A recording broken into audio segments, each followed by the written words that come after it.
Hello everybody and welcome back to the channel. Today I'm going to be talking about my most anticipated releases of 2023.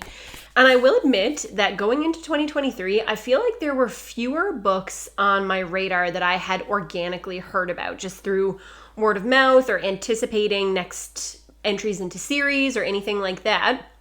So when I thought it was getting close to the time of year that I wanted to do this video, I did a little bit of digging through Goodreads, on the Tor and Orbit, and a bunch of other publishing websites just to see what they had put up in their anticipated releases for the beginning of the new year.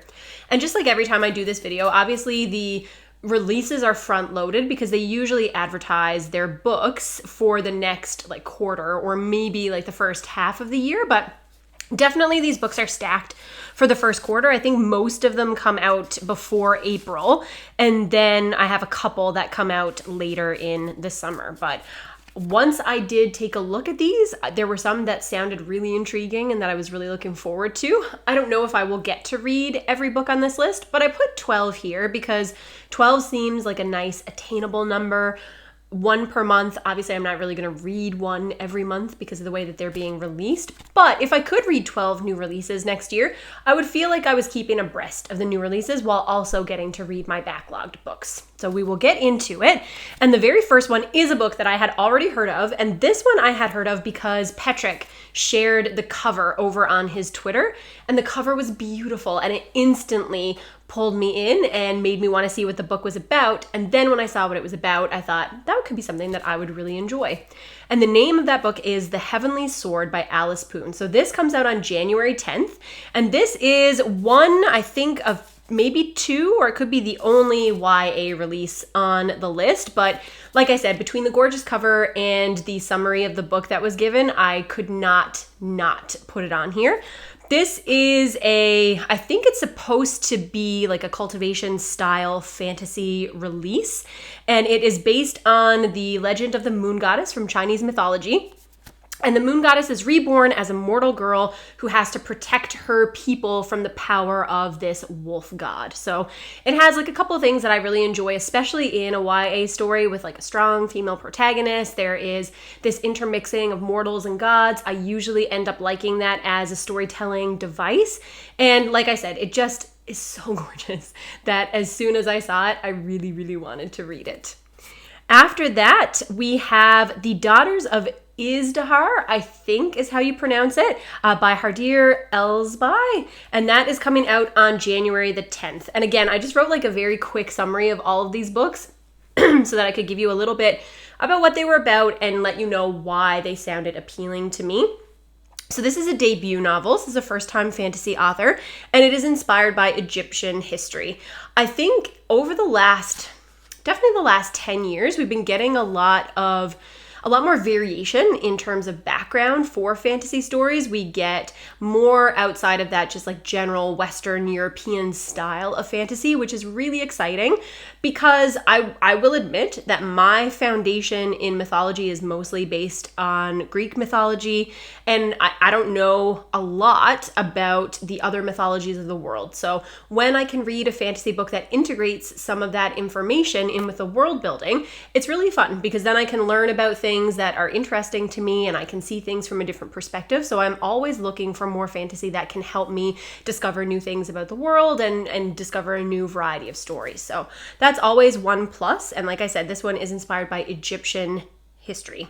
So this follows two women. There is an aristocrat and a bookstore owner, and they can both use elemental magic and become embroiled in this group called the Daughters of Izdihar, which is where the title comes from, which is a radical women's rights group. So I believe the premise of the story is that either you're not allowed to use your elemental magic, or the way that elemental magic is used is very tightly regulated, and maybe you have to be of a certain caste to be able to use it, and people are going to monitor what you are doing.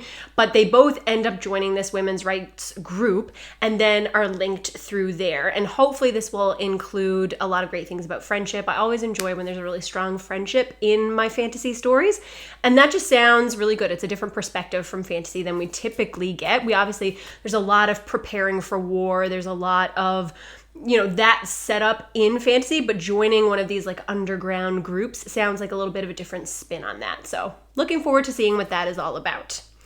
After this, we have The Keeper's Six by Kate Elliott. So this one comes out on January the 17th, and this is a novella, so hopefully I'll be able to fit this one in, because usually if there's a good novella, one that has been hyped up or one that sounds really interesting, that's an easy thing to pick up on Kindle and then just like throw onto a TBR and get a little bit more variation in what I'm reading. But this one is a novella about a mom who sets out to rescue her kidnapped son from a dragon lord. So like, this already has so many of the things that I love in that single sentence. It is a story about a mom, and I love fantasy stories from the point of view of mothers. I read Dragon's Bane by Barbara Hamley a couple years ago, really loved it. I love Orca from John Gwynn's new series. Like, there's a bunch of really strong mother characters in fantasy, and I love reading about it. So there's one plus. I love this kind of like familial rescue story in fantasy as well, because to me the tension is really high because I care about family relationships, and when you care about the dynamic between two characters, it raises the stakes automatically. So we're starting off on a high with this one, and I love stories with dragons. So I am hoping that these three elements will thread together to make a novella that I really, really enjoy. But for me, as for many people, novellas can be hit or miss because you have to develop the story and the characters enough for me to feel invested, but also you only have so much room to work with. So it's interesting to see what authors decide to sacrifice in terms of like world building or characterization to make the story work in that shorter modality. So we shall see, but that's one I really do hope to pick up close to the release date. After that, we have Godkiller by Hannah Kaner, and this comes out on January the 19th.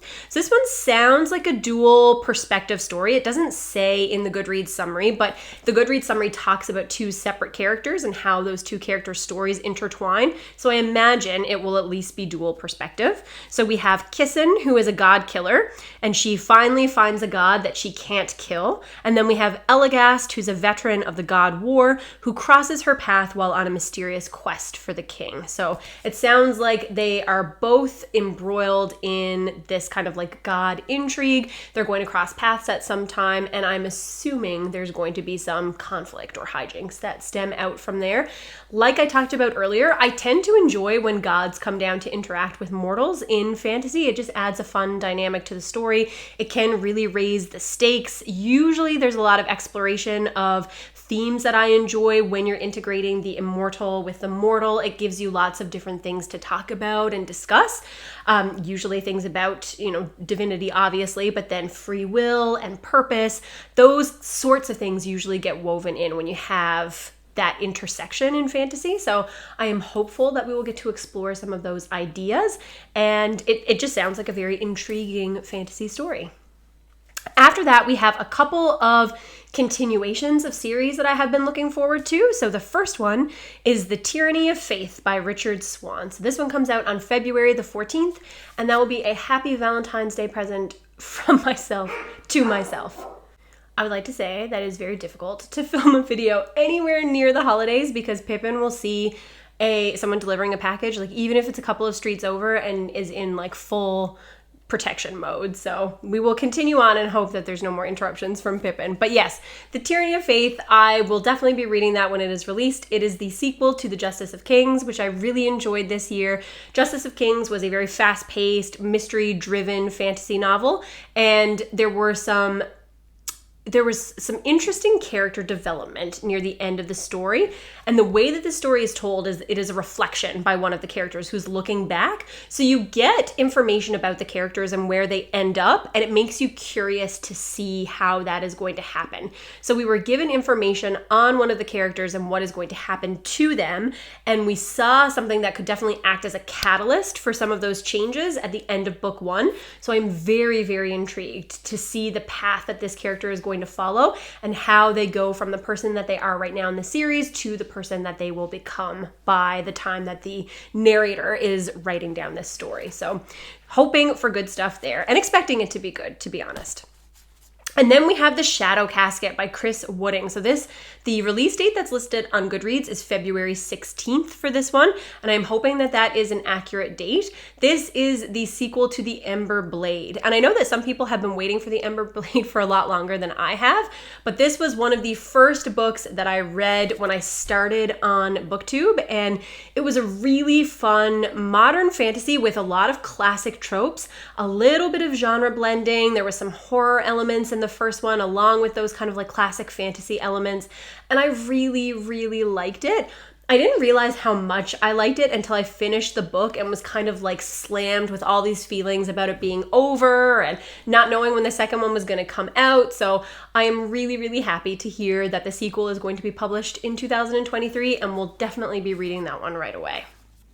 Then we have a book that I have talked about in a previous video. So this one is called Nocturne by Alyssa Weiss, and this comes out on February the 21st. So this is one that I know will most likely be a hit for me, but I'm not sure how much interest there's going to be in the wider BookTube sphere, and especially for the people who watch my channel. So I apologize, but I had to include this one because it looked so perfect for me. So Nocturne is a fantasy set in 1930s Chicago, where we follow Grace, a young ballerina who has just gained a new patron.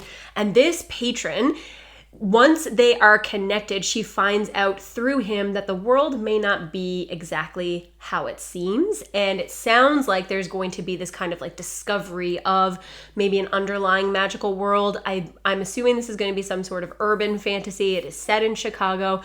And I just really love ballet. I love ballet. I love fantasy. I am looking forward to seeing the two of them melded together. And I really, really hope that this is one that I enjoy, because it would just be so good to have a ballet fantasy that I would feel confident recommending to other people. So fingers are crossed that this one is going to be to my taste and to my liking. After that, we have The Crane Wife by Kelly Barnhill, and that comes out on February 28th.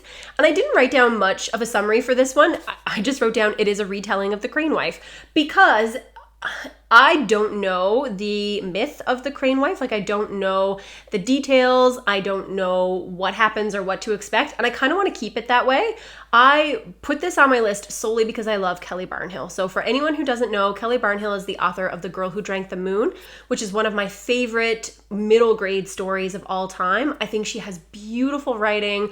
Her stories are really imaginative and sweet, and I just like the way that her stories unfold. And I would love to read her backlog. I've read 2 of her books, but I also want to keep up with her new releases. So when I saw this one, when I saw that it was by her, then I thought, okay, I'm going to pick this one up right away. If you are interested in fairy tale retellings, then this might be one that's worth adding to your list as well.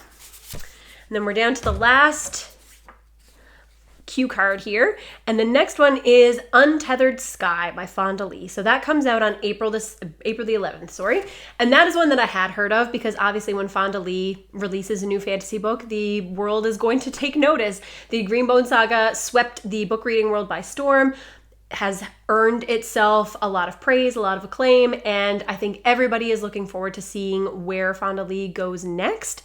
This is, I think this might be novella length as well, and if not, I think it is a short novel, but it is a standalone, and we follow a woman named Esther, and her family is killed by a manticore, which automatically, like, sad that her family is killed, but you don't see a lot of manticores in fantasy, not anymore. Like, obviously in like D&D style fantasy where you see like a lot of magical creatures, you might see that, but it's been, I don't know if I've ever seen a fantasy story with a manticore as like the main villainous creature. So if you have, please let me know. But anyway, she goes and sets out on a path of revenge. And this leads her to the king's muse to be paired with a rock. So she gets paired with a giant bird so she can go on the hunt. And I love, like most of us, I love a good animal companion, but I love like a flying bird, riders in fantasy. I know we see dragon riders a lot. In the Winnowing Flame trilogy by Jen Williams, there are people who ride on giant bats, which is just like the ultimate for me. But giant bird is also really good. So this part I am totally on board for. It's going to be interesting to see what Fonda Lee does in a shorter format, because I think for me at least, it definitely took the entirety of the Greenbone Saga for me to really become enmeshed in her characters and really become embroiled in her characters. I know that that is not the case for most people. I think that that is very much an atypical response to the way that she writes. But for myself, it is going to be interesting to see how I feel about a standalone novel from her. I am really hoping to love it. It certainly has the elements to, create something that I should fall in love with. And I am really, again, staying hopeful that this is going to be something that I like. Keeping on the same sort of path, we have another book that centers around magical creatures, namely dragons. And this is Dragonfall by Laura Lamb. And this comes out on May the 2nd. And this one sounds really cool. So the setup for the book is that, years and years and years ago, I don't know, thousands of years ago, humans betrayed dragons by stealing their magic and banishing them to like another land or another dimension. And then centuries have passed.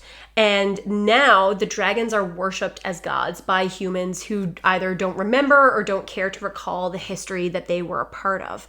And kind of the catalyst for this story is that there is a thief that finds an ancient artifact that connects them to Evren, who is the last dragon and is foretold to save his kind. So this relationship starts up between the two of them. And I believe there might be a little bit of manipulation on the part of the dragon who needs to try to gain the trust of this human so that he can then dispose of him and go on to save his kind. So I am looking forward to this. It's an interesting setup to have creatures that you had eliminated and then centuries later have this like very different relationship with and worship them as gods. So it's a bloody history. I'm hoping that that's going to lead to a lot of interesting discussion, a lot of good discussion around power and time and how history arises and who writes history and all of those really important topics that are relevant to the world that we're in, but obviously viewed through a fantasy lens. So I love dragons.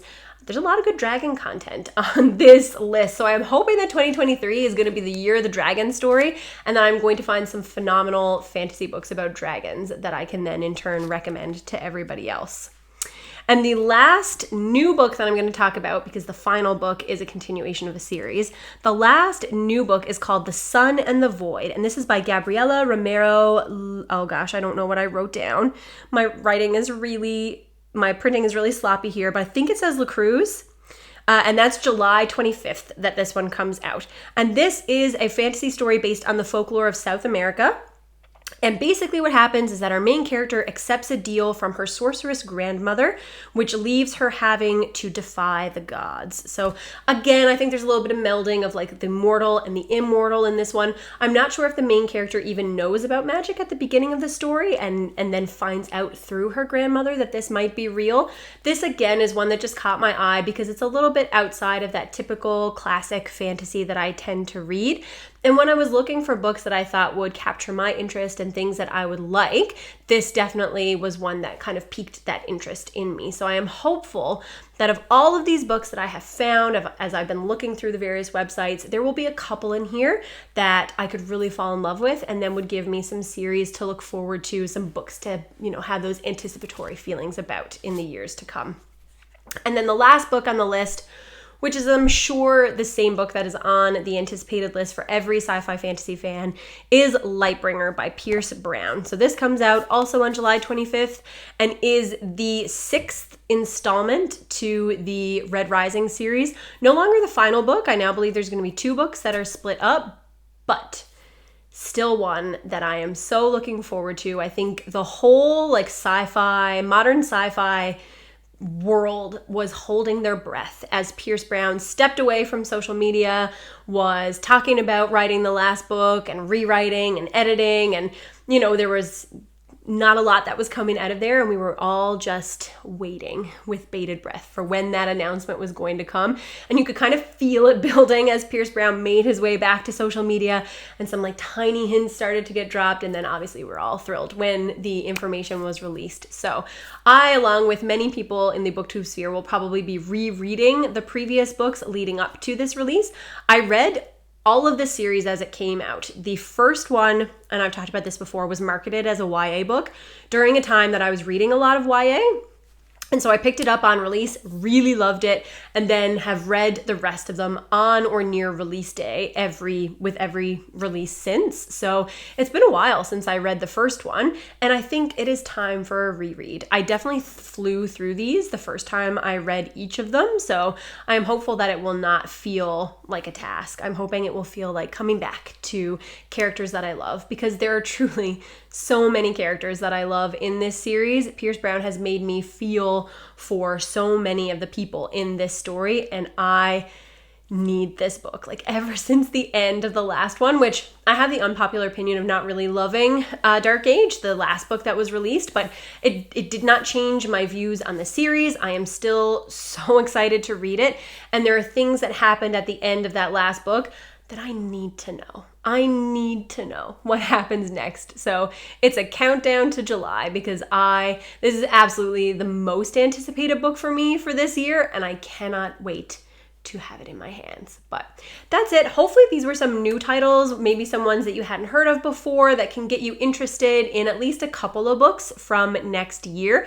I would love to know if you're looking forward to any of these books, or if there are any different fantasy books that have been on your radar, and I will see you again with another video soon. Bye!